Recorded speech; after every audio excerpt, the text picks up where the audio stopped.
Muy buenas a todos. Soy Felipe Sanz, de primer semestre de Medicina de la Universidad CES. Y acá vamos a hablar del segundo video con respecto a uniones celulares.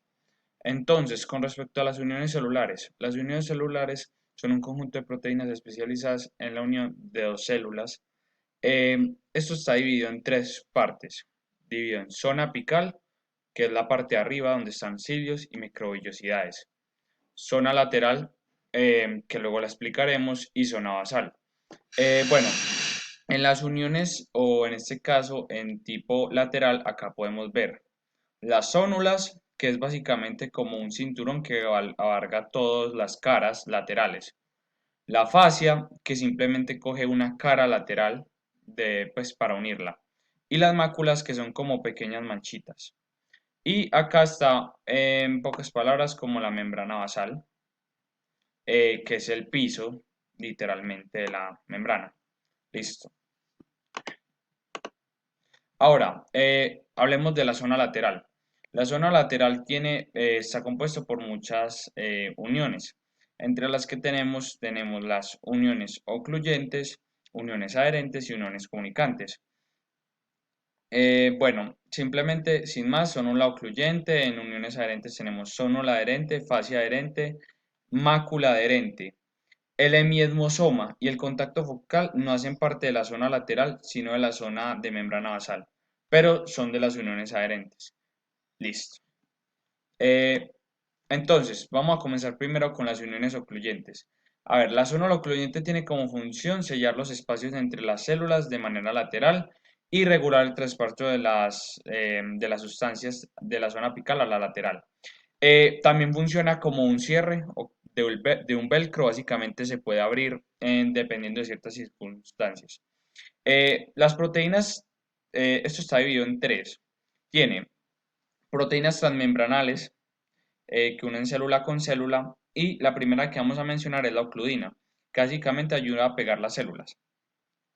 Después tenemos las claudinas, que son otro tipo de proteínas que en este caso funcionan como canales acuosos que permiten el traspaso de líquidos de la zona apical a la lateral, y las proteínas YAM, que son básicamente proteínas de adhesión, sin más.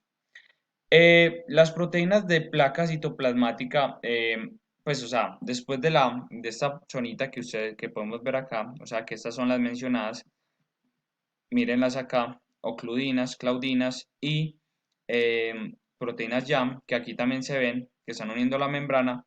Tenemos acá, las de placa citoplasmática. Básicamente estas de placa citoplasmática, acá tenemos las ya mencionadas, y acá tenemos, en esta parte de acá, o acá más bien mencionado, la zónula 1, zónula 2 y zónula 3, que van a plegar tanto la membrana como los filamentos de actina, que son los que residen en este momento en la zónula ocluyente. Bueno, ahora pasando con la zónula adherente, tenemos que básicamente ayuda a la integridad del epitelio y soportan las fuerzas externas. Estas son mucho más fuertes que las otras y no se separan por nada. Como proteína transmembranal tiene la caderina E. La caderina E básicamente es una molécula de adhesión celular fundamentalísima, y esta une célula a célula y dependen del calcio.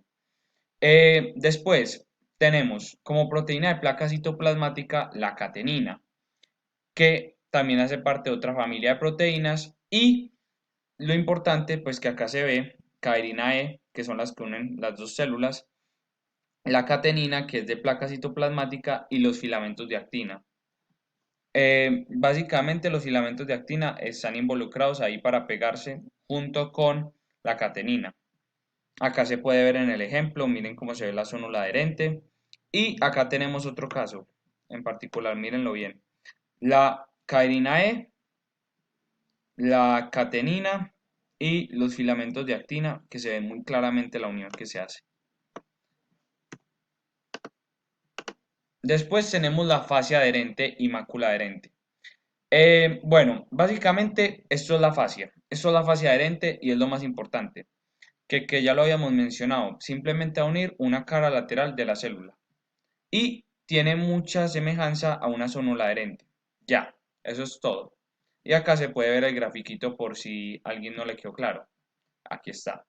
Y la mácula adherente, si es diferente, como ya habíamos dicho, la mácula es básicamente un botón que, es mucho más inferior a la zonula adherente. Bueno, entre las proteínas transmembranales tenemos las proteínas son las caderinas, que en este caso es diferente, o sea, es una caderina de tipo anormal, que se va a llamar desmogleína o desmocolina, simplemente. Que acá se puede ver en el gráfico, ahí se ve estas tipo acá. Después tenemos las plaquinas que eh, van a unir básicamente la membrana con la proteína del citoesqueleto, que son los filamentos intermedios. Es fundamental tener en cuenta que no todos usan filamentos de actina, sino que también pueden usar filamentos de intermedios. Bueno, y para rematar la zona lateral tenemos las uniones GAP. Como función de unión GAP, básicamente, ¿qué van a hacer? Van a funcionar como comunicadores entre el citoplasma de una célula con el citoplasma de la otra para enviarse información y también para adherirse. Básicamente, ¿qué tenemos? Entonces, en las uniones GAP solamente tienen proteínas de tipo transmembranal. Las proteínas de tipo transmembranal son las conexinas. Entonces, primero acá tenemos la conexina, en el gráfico se puede evidenciar la conexina. La unión de 6 conexinas se va a llamar conexón. Este conexón va a formar un tubito y dos conexones, como se ve acá ilustrado, dos conexones unidos van a formar la unión GAP y se ve así en el citoplasma. Entonces acá tenemos una célula, otra célula y tenemos básicamente las uniones GAP. ¿Listo? Así de simple. Listo. Y las de ahora, pues acá ya estamos hablando básicamente de las uniones adherentes que están en la zona, en la membrana basal. Entonces, hemiesmosoma y contacto focal. Primero, hemiesmosoma. Básicamente, ¿qué es el hemiesmosoma? Tiene de placa, hay dos uniones adherentes, ajá. Tiene como función unir la membrana basal con la célula. Como proteína transmembranal tiene la integrina, importante, que también es de la familia de las MAC, moléculas de adhesión celular, que es fundamentalísima. Esta es muy importante porque esta integrina básicamente también va a ser parte fundamental de la estructura de la membrana basal, donde va a pegar, también va a ayudar a pegar el tejido conectivo. Como placa citoplasmática del hemiesmosoma tenemos la plaquina también, que esta plaquina va a unirse al filamento intermedio o filamento de tipo queratina. Y acá se puede ver mejor. Esta de integrina, esto es la membrana basal, esto de acá, y básicamente acá se está uniendo integrina, plaquina y el filamento intermedio. Ahora, con el contacto focal, también unen la membrana basal con la zona basal. Básicamente lo hacen a partir de tipo aditivos. Como proteína transmembranal también usa la integrina, que aquí se puede ver, pero tiene una diferencia. En la placa de la proteína de placa citoplasmática usa la vinculina y la talina. Importante mencionar eso. Y en el citoesqueleto no usa filamentos intermedios, sino filamentos de actina. ¿Qué implica esto? Que es mucho más superficial. Listo. Ahora, vamos a hablar del concepto de membrana basal. Bueno, sin más, antes decirles que todas estas imágenes son sacadas de la clase escrita de tejido conectivo del profe Jairo. Básicamente, entonces, la membrana basal es la parte inferior de la célula y funciona como punto de soporte y también como un filtro. También conecta el tejido conectivo. La membrana basal se compone de tres tipos de láminas. Acá se ven de manera muy pequeña en el microscopio, se ve la capa lúcida, la capa densa y la capa reticular. En cada lámina hay gran cantidad de proteínas que ya luego vamos a definir. Y acá se ve un esquema de básicamente las proteínas, que no están todas, la gran cantidad, la gran mayoría de proteínas que se ven involucradas. Entonces, Componentes de la lámina lúcida. Básicamente, entonces, la lámina lúcida es la primera lámina o la más superior que se pega a la membrana. Básicamente, ¿qué va a haber? Tenemos de proteínas, tenemos la integrina, que ya hemos mencionado que es de tipo de la familia de las moléculas de adhesión celular, que es fundamentalísima para unirse con lo que sigue la membrana, que en este caso la integrina se une a la laminina, como se ve en este gráfico, que es esta la laminina y esta es la integrina.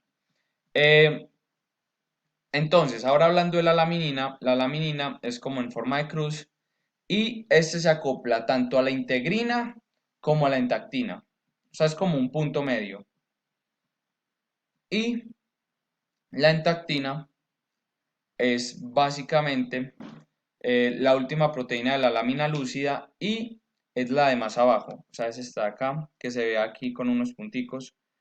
Y es importante porque esta se une a la lámina densa a partir del colágeno tipo 4, que ya vamos a mencionar y que aquí se ve. Listo. Ahora, componentes de la lámina densa. Básicamente, la lámina densa es la segunda parte, que es la que le da el componente de valor negativo. Y acá tenemos también tres proteínas. El colágeno tipo 4, que básicamente es un colágeno que se va a formar tetrámeros. Esos tetrámeros de colágeno tipo 4 van a formar unidos varios, van a formar lo que se llama un tapete. Va a ser como un tipo de tapete que es el que la soporta la membrana basal. Eh, Después tenemos el perlacan. El perlacan es algo que vimos en clase y que también es un proteoglicano que es especializado en la membrana basal y que este se une a un glucosaminoglicano que es una cadena de carbohidratos lineal para formar este. Este se forma en la red trans del aparato de Golgi. Y por último, tenemos la fibronectina. La fibronectina es una glicoproteína que ayuda en la adhesión. Entonces aquí vamos a diferenciar colágeno tipo 4, que es toda esta banda de aquí, unido acá, y si se unen muchos es un tapete, la fibronectina y el perlacan, que es de color verde. Y este azul es la fibronectina. Y por último, tenemos pues la lámina reticular, que básicamente es la última, que es la que se acopla más al tejido conectivo. Básicamente, ¿qué hay acá? Tenemos 5 tipos de proteínas, entre las cuales tenemos la fibra de colágeno tipo 7, que se encuentra específicamente acá como un punto de anclaje, que aquí se puede ver, este es el punto de anclaje que va a pegarlo, o sea, este punto de anclaje va a funcionar para los cuerpos densos de colágeno tipo 4. Eh, ¿Qué son lo más inferior de la membrana? Entonces, ya que hablamos del colágeno tipo 7, vamos a hablar del colágeno tipo 4 o cuerpos densos. Es la parte más inferior que se ve acá, como un cubito, pues como un cuadrado negro. Y bueno, vamos a hablar del colágeno. Después de esto, vamos a mencionar el número 3, las fibras elásticas. Estas fibras elásticas, el objetivo es, aparte de dar soporte, dar elasticidad a la membrana basal. Por eso se puede estirar un poco la piel, que acá se puede ver en el gráfico cómo están diferenciados. Después, el colágeno tipo 1, el cual mencionaremos que está aquí unido también con las fibras reticulares de colágeno tipo 3. El colágeno tipo 1 es el más común en el cuerpo y es el más resistente. Está en tendones normalmente. Y por último, las fibras reticulares o colágeno tipo 3. Estos también son importantes en los músculos y también tienen una resistencia muy evidente. Y acá se influyen mucho en la membrana basal y dan mucha resistencia. Entonces acá podemos mencionar el colágeno tipo 1, colágeno tipo 3, esta banda de acá, como una serpiente, es la fibra elástica, el colágeno tipo 7 acá, que es el que se acopla con los cuerpos densos, y con esto se terminó todo. Ya, eso es todo. Y esta es la webgrafía citada. Entonces, con esto sería todo.